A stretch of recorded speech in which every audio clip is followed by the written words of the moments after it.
अब हमारा भाग 6 शुरू होता है, राज्य यानी कि स्टेट। अनुच्छेद 152 में इसमें राज्य की परिभाषा दी हुई है और 51 में संघ की दी हुई है। जैसे कि आप ये देख सकते हैं, जो 51 में संघ की है ना, उसमें एक जोड़ दो तो 52 कितना हो गया राज्य, खाली एक जोड़ना है उसमें। ओके, 51 संघ की और 152 राज्य की। राज्य के पास क्षेत्रफल होता है, जनसंख्या होती है, शासन होता है, ये तीनों चीज़ें होती है, लेकिन संप्रभुता नहीं होती, जिस कारण उसे राज्य कहा जाता है।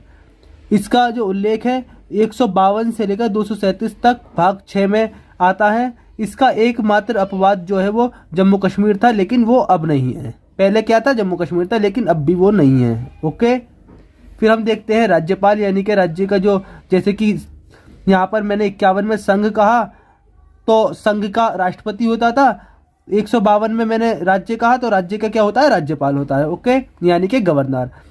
अब हमारी जो ट्रिक है वो है राकानी कायोशस। इसे 10-12 बार लिखो, याद हो जाएगी।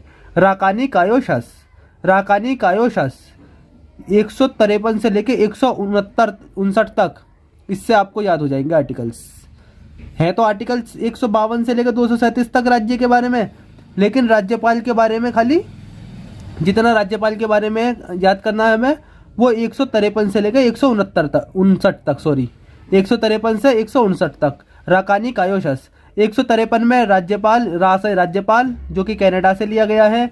154 में का यानी के कार्यपालिका, 155 यानी नी यानी के नियुक्ति, 156 का यानी के कार्यकाल, 157 यो यानी कि योग्यता, 158 सा यानी शर्त, 159 शाह यानी कि शपथ। ओके, अब हम एक एक करके सबको पढ़ते हैं 53 से। 153 में जैसे कि मैं बोल चुका हूँ, राज्यपाल का पद। प्रत्येक राज्य का एक राज्यपाल होगा, लेकिन 2 राज्यों का एक राज्यपाल हो सकता है, लेकिन इस स्थिति में उसका वेतन उतना ही रहेगा, लेकिन राष्ट्रपति के कहने पर दोनों राज्य मिलकर देंगे। यह पद कनाडा से लिया गया है। यह अपनी शक्तियों का प्रयोग मुख्यमंत्री व मंत्रिपरिषद की सलाह से करता है। ओके, हमने 153 पढ़ लिया। अब 154 यानी कि का यानी कि कार्यपालिका, इसे पढ़ लेते हैं। ओके, 154 ये कार्यपालिका का प्रधान होता है, लेकिन वे केवल औपचारिक प्रधान होता है, वास्तविक प्रधान मुख्यमंत्री होता है। कार्यपालिका के अंतर्गत विभिन्न कार्यों को किया जाता है, जिसके लिए राज्यपाल को विभिन्न प्रकार की शक्ति दी गई है।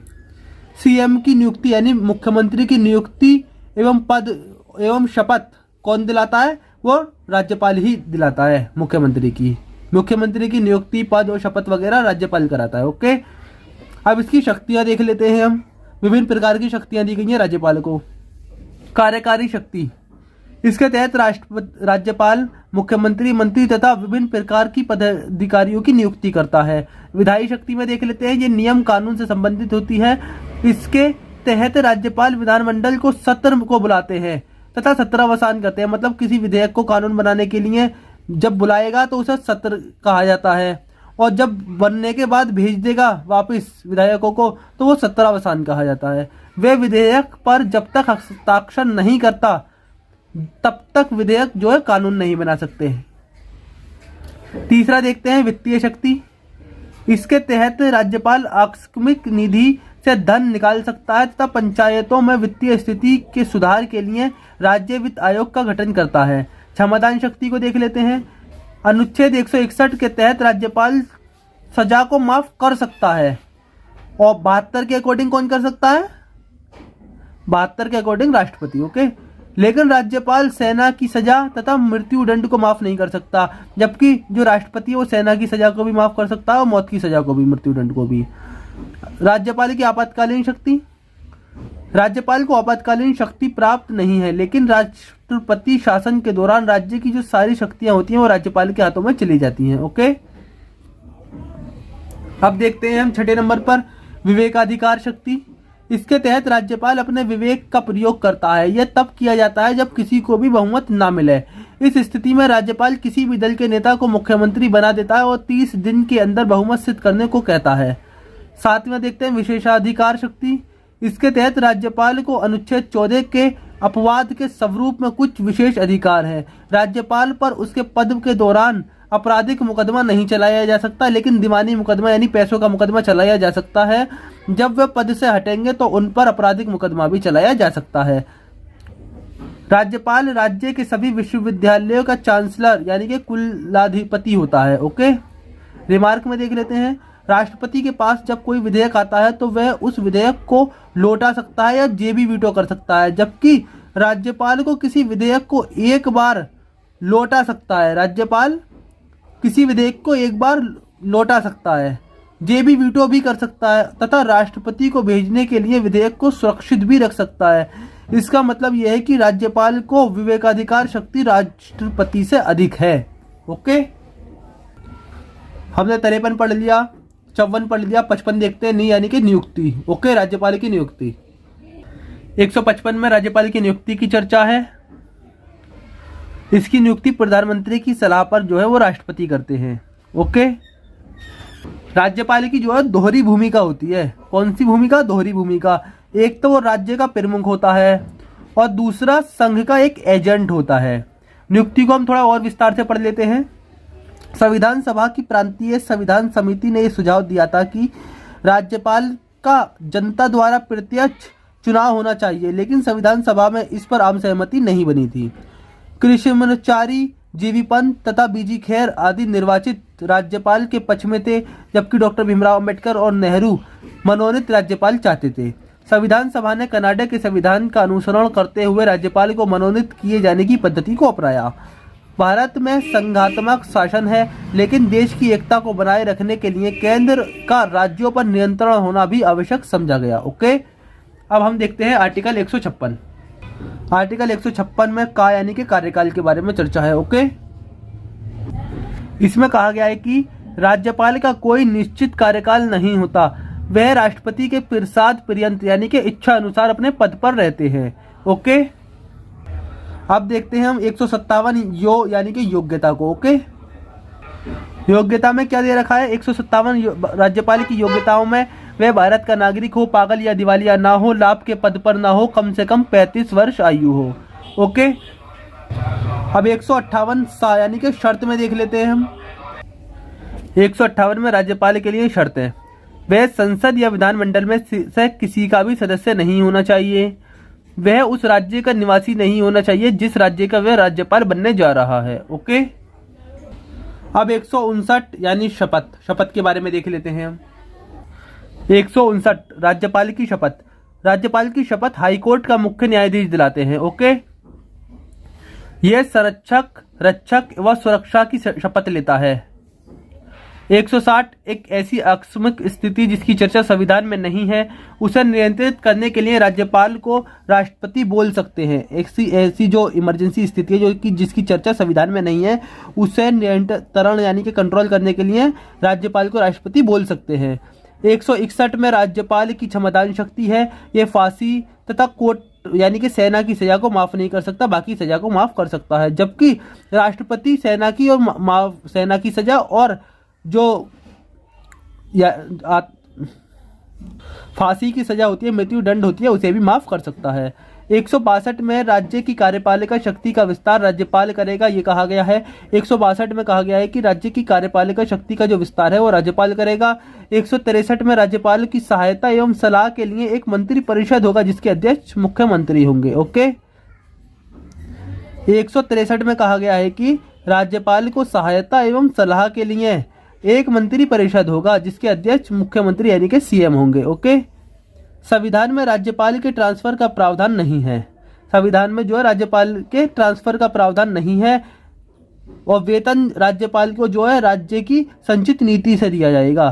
किससे? संचित निधि से। राज्यपाल को वेतन किससे दिया जाएगा? राज्य की संचित निधि से, और राष्ट्रपति को भारत की संचित निधि से, और राज्यपाल को राज्य की संचित निधि से। ओके, 164 में मुख्यमंत्री की सलाह पर राज्यपाल अन्य मंत्रियों की नियुक्ति करेगा। ओके, इसे हम डिटेल में देख लेते हैं। सीएम विधानसभा का सदस्य होता है, उसके लिए भी वही योग्यता होती है जो एक विधानसभा के सदस्यों के लिए होती है। ओके, 164 के 1 में कहा गया कि सीएम की नियुक्ति राज्यपाल करेगा तथा अन्य मंत्रियों की नियुक्ति राज्यपाल जो है सीएम की सलाह पर करेगा। किसी को भी बहुमत ना मिलने पर वह अपनी विवेकाधिकार शक्ति का इस्तेमाल करेगा या विधानसभा में बहुमत दल का कोई सर्वमान्य नेता ना हो जब। ओके, मुख्यमंत्री का कर्तव्य एवं शक्तियां देख लेते हैं। मुख्यमंत्री राज्य कार्यपालिका का वास्तविक प्रधान होता है। वह विधानमंडल की सूचना राज्यपाल को देता है। वह किसी मंत्री को नियुक्त करने या हटाने की सिफारिश राज्यपाल से करता है। मुख्यमंत्री के त्यागपत्र या मृत्यु हो जाने पर मंत्री परिषद भंग हो जाती है और मुख्यमंत्री जो है अपना अगला जो मुख्यमंत्री आएगा वो अपने हिसाब से मंत्री परिषद बनाता है। मुख्यमंत्री विभिन्न पदाधिकारियों की नियुक्ति संबंधी सिफारिश राज्यपाल से करते हैं। ओके,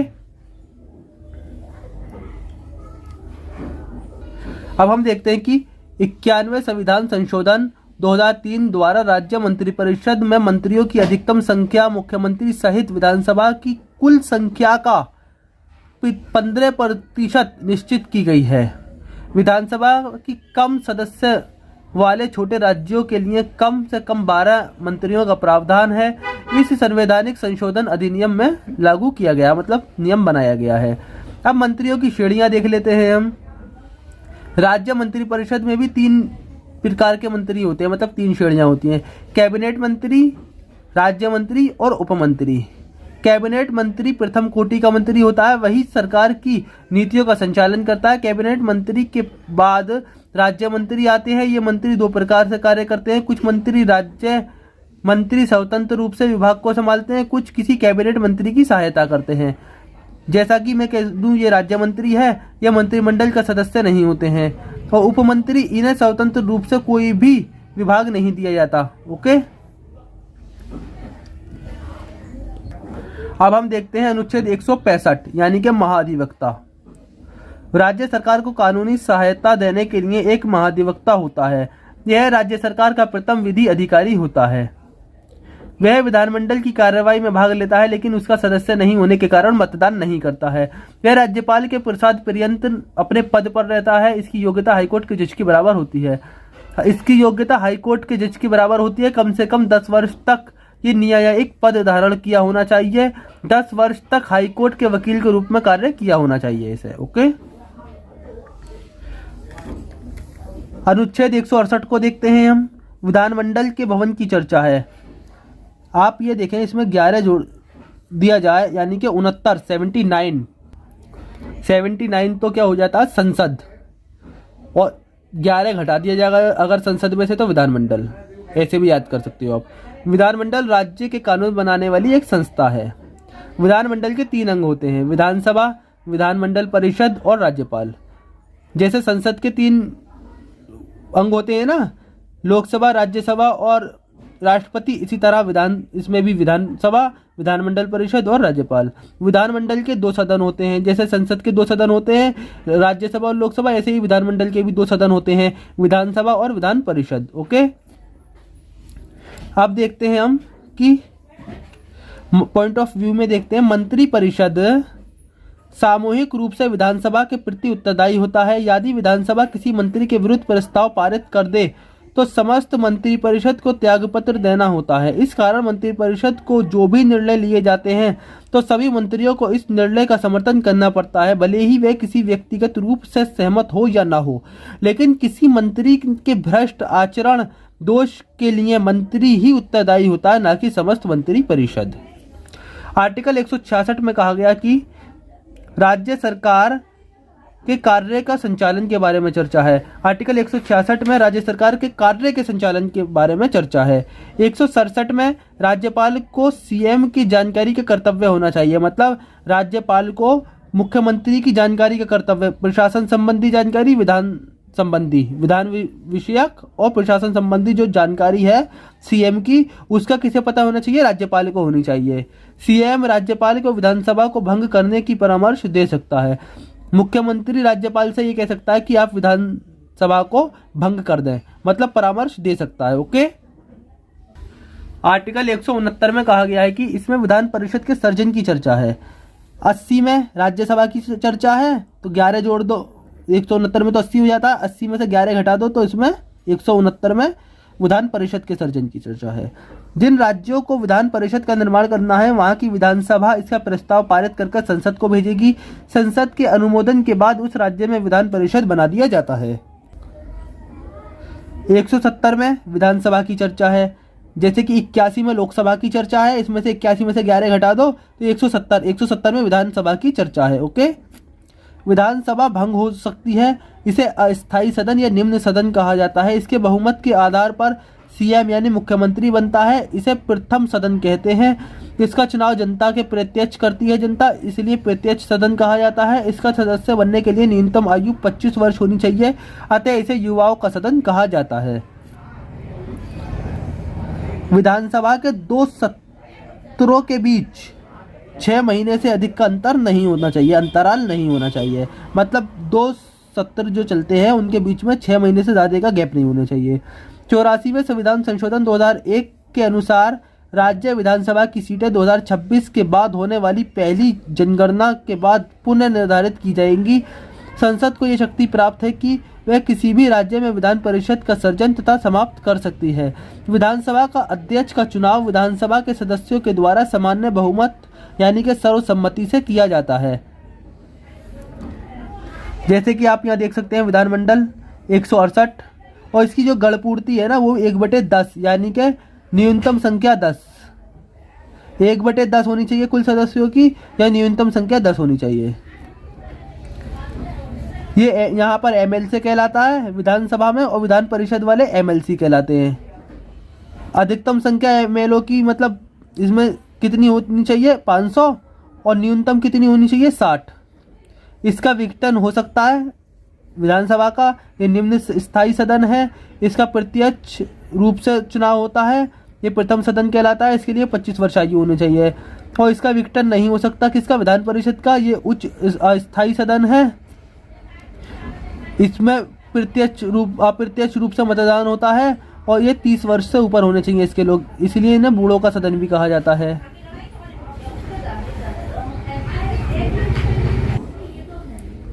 विधानसभा में अधिकतम सीटों की संख्या 500 तथा न्यूनतम 60 होती है।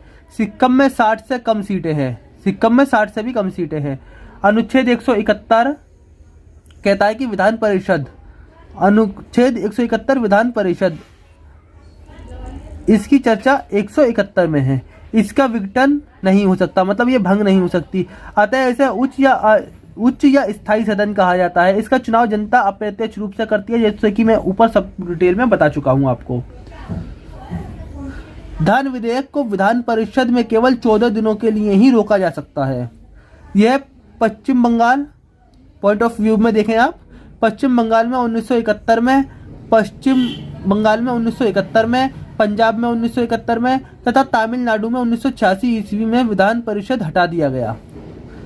अब विधान परिषद वाले राज्य, इसकी मैंने एक ट्रिक बनाई है, आम यू बिकते।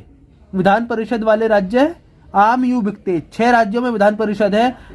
इसके राज्य कौन कौन से हैं, आम यू बिकते, मतलब आ यानी कि आंध्र प्रदेश, मा यानी कि महाराष्ट्र, यू यानी कि यूपी, बी यानी कि बिहार, का यानी कि कर्नाटक, ते यानी कि तेलंगाना। ओके, आम यू बिकते, इस तरीके से आप याद कर सकते हो बहुत आसानी के साथ। ये सब विधान परिषद के बारे में बता रहा हूँ कि इसके बहुमत के आधार पर मुख्यमंत्री नहीं बनाया जा सकता, अतः इसे द्वितीय सदन कहा जाता है। इसका सदस्य बनने के लिए कम से कम 30 वर्ष आयु होनी चाहिए, इन्हें बूढ़ों का सदन भी कहा जाता है। इसके अधिकतम संख्या विधानसभा की 1/3 होनी चाहिए। इसके सदस्यों का चुनाव 5 श्रेणियों में होता है। आपने देखा होगा कि राज्यसभा का कितने में, 3 श्रेणियों में, और इसका 5 श्रेणियों में। अब मैं आपको श्रेणियां बताता हूँ। 1/3 सदस्यों को विधानसभा चुनती है।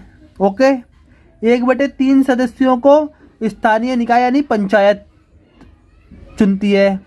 1/6 को राज्यपाल चुनता है। 1/12 को जो शिक्षक होते हैं ना वो चुनते हैं।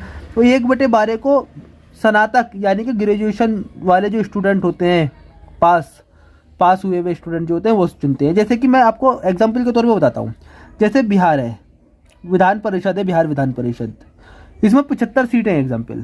तो 75 का 1/3 सीटें विधानसभा चुनेगी, यानी कि 25 लोगों को विधानसभा चुनेगी। 1/3 यानी कि 25 लोगों को ही स्थानीय निकाय यानी पंचायत चुनेगी, और 1/6 लोगों को इसके राज्यपाल चुनेगा, जो कि 13 होते हैं, तो 13 को राज्यपाल चुनेगा। और इसके 1/12 यानी कि 6 लोगों को शिक्षक चुनेंगे, और इसका 1/12 6 लोगों को स्नातक पास मतलब कि ग्रेजुएशन क्लियर जो कर चुके हैं वो स्टूडेंट चुनेंगे। ओके। विधानसभा के सदस्यों को मेंबर ऑफ लेजिस्लेटिव असेंबली यानी कि एमएलए कहा जाता है, और विधान परिषद के सदस्यों को मेंबर ऑफ लेजिस्लेटिव यानी कि एमएलसी कहा जाता है। क्लियर। और इसकी जो गणपूर्ति है ना वो 1/10 होती है। आर्टिकल 172 में सदनों की अवधि के बारे में है, और वहां पर संसद के सदनों की अवधि के बारे में है। यहाँ पर 11 घटा दिया, इसमें से 172 बचा, तो सदन की अवधि। विधान परिषद एक स्थायी सदन है, मतलब विधान परिषद का भंग नहीं हो सकता। इसके सदस्यों का कार्यकाल 6 वर्ष होता है, जबकि विधानसभा का कार्यकाल 5 वर्ष का होता है। ये अस्थायी सदन है। 173 इसमें विधानमंडल के सदस्यों की योग्यता के बारे में है। वहाँ पर संसद के लोगों की योग्यता के बारे में थी 84 में, इसमें से 11 घटा दिए यानी 73 बचा। 173 इसमें विधानमंडल के। ओके। तो योग्यता क्या होनी चाहिए? भारत का नागरिक हो, पागल दिवालिया ना हो, किसी लाभ के पद पर ना हो, लाभ का पद सरकारी नौकरी वगैरह। विधानसभा के लिए न्यूनतम 25 वर्ष तथा विधान परिषद के लिए 30 वर्ष आयु हो। और 174 को देख लेते हैं हम। 173 पढ़ लिया हमने। 174 कह रहा है कि राज्य के विधानमंडल के सत्र, सत्रावसान एवं विघटन के बारे में चर्चा है। आपको सत्रावसान और विघटन वगैरह के बारे में आपको पहले ही पूरा डिटेल से बता चुका हूं। ओके। और प्रथम व अंतिम बैठक के बीच 6 महीने से अधिक का अंतर नहीं होना चाहिए। अनुच्छेद 175 कहता है कि दोनों सदन, राज्य विधानसभा और विधान परिषद में संयुक्त अभिभाषण व उनको संदेश भेजने का जो अधिकार है वो राज्यपाल को है। वहाँ संसद में किसका था? संसद में राष्ट्रपति का। लेकिन यहाँ पर विधान परिषद और विधानसभा में संयुक्त अभिभाषण का किसका है? राज्यपाल का। कहने का मतलब ये समझ सकते हो कि पूरे देश के लिए राष्ट्रपति और राज्य के लिए राज्यपाल। ओके। इसी तरह 176 में राज्यपाल का विशेष अभिभाषण है, प्रत्येक वर्ष में प्रत्येक सत्र में होता है ये। ओके। जहां दोनों सदन होते हैं एक साथ जब दोनों सदन होंगे ना वहां पर विशेष अभिभाषण होगा, प्रत्येक वर्ष में प्रत्येक सत्र में होता है ये। ओके। आर्टिकल 177 को देखते हैं। सदनों के बारे में मंत्रियों और अधिवक्ताओं के अधिकार। महाधिवक्ता को राज्य विधानमंडल की कार्यवाही में भाग लेने का अधिकार है, लेकिन मतदान का अधिकार नहीं है। ओके। अब आपने 177 तक पढ़ लिया। अब आप यहाँ पर 178 देखें। 178 इसमें विधानसभा के अध्यक्ष तथा उपाध्यक्ष की चर्चा है। इन्हें विधानसभा के सदस्य चुनते हैं और विधानसभा के सदस्य ही प्रस्ताव पारित कर इन्हें हटा सकते हैं। अब हम आर्टिकल 82 देख लेते हैं। 182 में इसमें विधान परिषद को सभापति तथा उपसभापति की चर्चा है। जैसे कि आपने देखा होगा कि ये जो 93 में दिया गया है और 93 में से 11 घटा दिए 182 संसद के लिए तो 93 में है, और राज्य के विधानमंडल वगैरह के बारे में मतलब राज्य सभा के बारे में, राज्य की विधायिका के बारे में जहाँ पर राज्य की विधायिका के बारे में जहाँ पर जो है हमारा विधानमंडल और विधान परिषद आता है उसके लिए ये 93 में, संसद के लिए और विधानमंडल और विधान परिषद के लिए 11 घटाओ इसमें से 182 बचा 182 में। ओके। सभापति तथा उपसभापति की चर्चा है। विधान परिषद के सभापति तथा उपसभापति को विधान परिषद के सदस्य चुनते हैं और वो ही प्रस्ताव पारित कर इन्हें हटा सकते हैं। ओके। धन संबंधी विधेयक को छोड़कर शेष विधेयकों पर राज्यपाल अपनी स्वीकृति देने के लिए बाध्य नहीं है। वह लौटा भी सकता है पुनर्विचार के लिए, लेकिन धन विधेयक पर ऐसा नहीं कर सकता। ओके। राज्यपाल विधानमंडल द्वारा पारित किसी विधेयक के राष्ट्रपति की अनुमति के लिए रोक सकता है। यदि कोई विधेयक उच्च न्यायालय की शक्तियों को कम करने वाला हो तो राज्यपाल उससे राष्ट्रपति के लिए आरक्षित करेगा। संविधान में ये स्पष्ट नहीं है कि कौन सा विधेयक आरक्षित होगा। ये निश्चित नहीं है, स्पष्ट नहीं है कि कौन सा आरक्षित होगा। और आर्टिकल 202 में राज्य के बजट के बारे में चर्चा है। और ये जो बजट है ना, बजट शब्द ही नहीं है, शब्द ये है कि वार्षिक वित्तीय विवरण। ओके। आर्टिकल 213 में राज्यपाल का अध्यादेश है और 123 में क्या है? राष्ट्रपति का अध्यादेश। आप देखो इस एक को आगे लगा दो तो 123 राष्ट्रपति का अध्यादेश। और फिर इस एक को इधर ले आओ तो 213 राज्यपाल का अध्यादेश। ये ट्रिक है याद करने की। तो इसमें हम पढ़ते हैं कि इस शक्ति का प्रयोग वह जब करता है जब उस समय जब राज्य की विधानसभा एवं विधान परिषद सदन सत्र में नहीं है और राज्यपाल को ये विश्वास हो जाता है कि ऐसी परिस्थिति विद्यमान है कि जिनके कारण शीघ्र कार्यवाही आवश्यक है और राज्यपाल के अध्यादेश जारी करने की शक्ति राज्य सूची और संवर्ती सूची के विषयों तक विस्तृत है। ऐसा ना हो कि संघ सूची के विषय में और अध्यादेश जारी कर दे। राज्य सूची और संवर्ती सूची के विषयों में विस्तृत होनी चाहिए। लेकिन कुछ विषयों पर अध्यादेश जारी करने से पहले राष्ट्रपति की सलाह यानी कि अनुमति आवश्यक है। राज्यपाल किसी भी समय अध्यादेश वापस ले सकता है। यदि विधान परिषद वाले राज्यों में दोनों सदनों की बैठक अलग अलग तिथि में बुलाई जाती है तो 6 सप्ताह तक की अवधि की गणना के बाद होने वाली तिथि से की जाएगी। 6 सप्ताह की अवधि की गणना जो है बाद वाली तिथि से की जाएगी। ओके, इस तरह से हमारा राज्यपाल कंप्लीट हो जाता है।